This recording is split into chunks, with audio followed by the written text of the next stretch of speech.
Episode 4। हाँ, वे बुरे लोग तस्कर हैं। आपको सावधान रहना होगा। मेरा साथ कभी मत छोड़ना।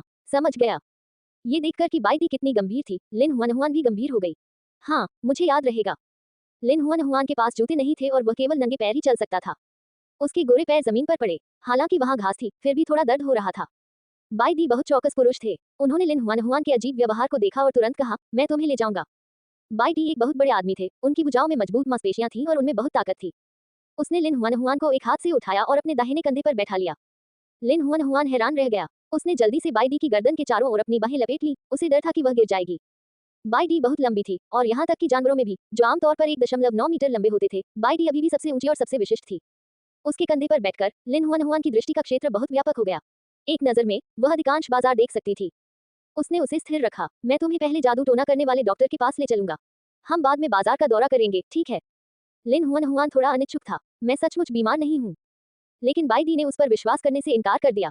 वह उसे ओझा के पास ले जाने की जिद करने लगा। इस दुनिया के ओझा डॉक्टर के समकक्ष थे। वे कुछ चिकित्सा कौशल जानते थे और अधिकांश जानवरों की नजर में जादू टोना करने वाले डॉक्टर रहस्यमय और शक्तिशाली थे। यह एक चमत्कार था कि कैसे वे जानवरों को जीवन में वापस लाने में मदद करने के लिए कुछ अदृश्य घास और पौधों का उपयोग कर सकते थे। यहाँ तक कि जानकार बाई दी भी उस ओझा से खौफ खाती थी। भेड़िया डायन डॉक्टर एक बूढ़ा हृष्ट पुष्ट पुरुष था। उनकी दाढ़ी लंबी, सफेद और घनी थी।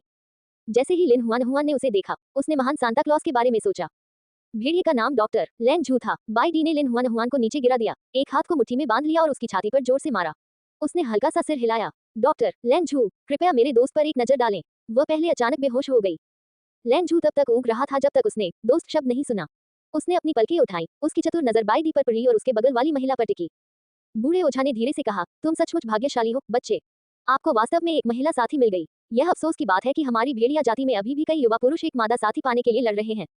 लैन झू रुका, फिर लिन हुआन हुआन को देखा और पूछा, छोटी मादा, तुम्हारे पास कितने पुरुष साथी हैं? लिन हुआन हुआन भ्रमित लग रही थी। बाई दी ने तुरंत उसे अपने पीछे खींच लिया, जिससे बूढ़े डॉक्टर का दृश्य उसके शरीर से अवरुद्ध हो गया। उसकी आंखें चेतावनी से भरी थीं। डॉक्टर लैन झू, यह मेरी महिला है। कृपया उसके बारे में कोई विचार न रखें। लैन झू मुस्कुराया। उसकी सफेद दाढ़ी थोड़ी कांप रही थी। ओह बाई दी, तुम भूली तो नहीं हो, एक महिला के लिए यह असंभव है कि उसके साथ केवल एक पुरुष साथी हो। भले ही आप उसके पुरुष साथी बन गए हो, वह अपने साथी के रूप में अन्य पुरुषों को चुनना जारी रख सकती है। आखिरकार महिलाएं बहुत दुर्लभ थीं। बाई दी का चेहरा काला पड़ गया और वह चुप हो गई। उसके अंदर हत्या करने की मंशा बढ़ गई। कोई भी उसकी स्त्री को नहीं ले जा सकता था, रहस्यमय जादू करनी भी नहीं। लैन झू ने देखा कि उसके सामने शक्तिशाली और सुंदर जानवर को मारने का इरादा था, इसलिए उसने विषय जारी नहीं रखा। इसके बजाय उसने अपने पीछे वाली महिला की ओर हाथ हिलाया। छोटी महिला, आओ और मुझे देखने दो कि तुम्हें क्या बीमारी है।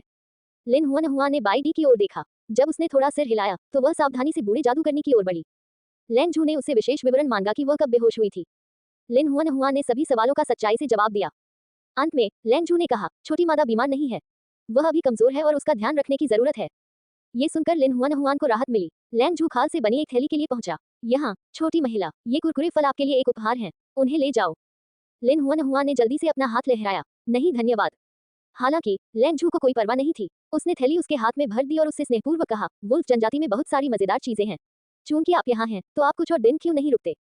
लिन हुआन हुआन ने अपने हाथ में बूढ़े जादूगरनी का उपहार रखा हुआ था।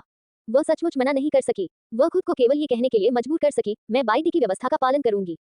वह उस जगह से परिचित नहीं थी। एकमात्र व्यक्ति जिसने उसे सुरक्षा की भावना दी वह बाई दी थी। वह चिल्ला रहा था, लेकिन अब उसकी अभिव्यक्ति सामान्य हो गई है।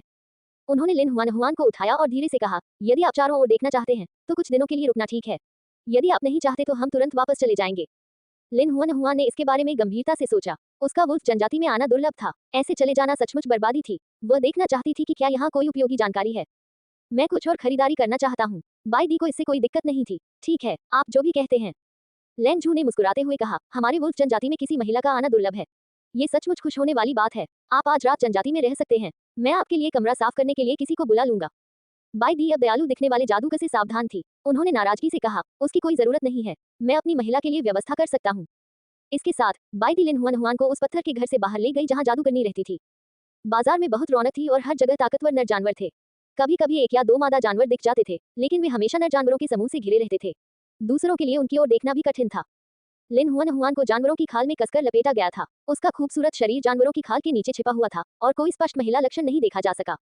वह उत्सुकता से चारों ओर देखते हुए उसके कंधे पर बैठ गई। बाई दी उसे एक पत्थर के घर में ले गई जहाँ कपड़े बेचे जाते थे। उन्होंने लिन हुआन हुआन को वह चुनने दिया जो उसे पसंद था। वे जानवरों की खाल से सिले हुए कपड़े थे। शैली सरल थी और कारीगरी कच्ची थी। हालांकि ये नग्न होने से बेहतर था। लिन हुआन ने जानवरों की खाल से बनी सबसे छोटी पोशाक के 2 सेट चुने। ये वाले। बाकी उसके लिए बहुत बड़े थे। बाई दी ने अपनी बैग की थैली से एक क्रिस्टल सिक्का निकाला और कपड़े बेचने वाले भेड़िए को दे दिया। क्या ये पर्याप्त है? जब भेड़िए ने क्रिस्टल सिक्का देखा तो उसकी आंखें तुरंत चमक उठी। उन्होंने उत्साह से कहा, ये बहुत हो गया। यह एक बहुमूल्य क्रिस्टल सिक्का था। जानवरों की खाल से बनी 2 पोशाकों का तो जिक्र ही नहीं, यह उसकी दुकान के सभी कपड़े खरीदने के लिए पर्याप्त थी। अल्पविराम। लिन हुआन जंगली सुअर की खाल के नीचे छिप गया और जानवरों की खाल की पोशाक पहन ली। बाई दी पहरा दे रही थी। वह देखना चाहता था लेकिन देख नहीं सका। उसका हृदय पसीज गया। ये कैसा चल रहा है? क्या ये सही आकार है? लिन हुआन ने जंगली सुअर की खाल को थोड़ा सा खोला, जिससे उसके शरीर पर मौजूद पोशाक दिखाई देने लगी। बाघ धारीदार खाल की पोशाक उसके पतले शरीर के चारों ओर कसकर लिपटी हुई थी, जिससे उसके गोल कंधे और सीधे पैर दिखाई दे रहे थे।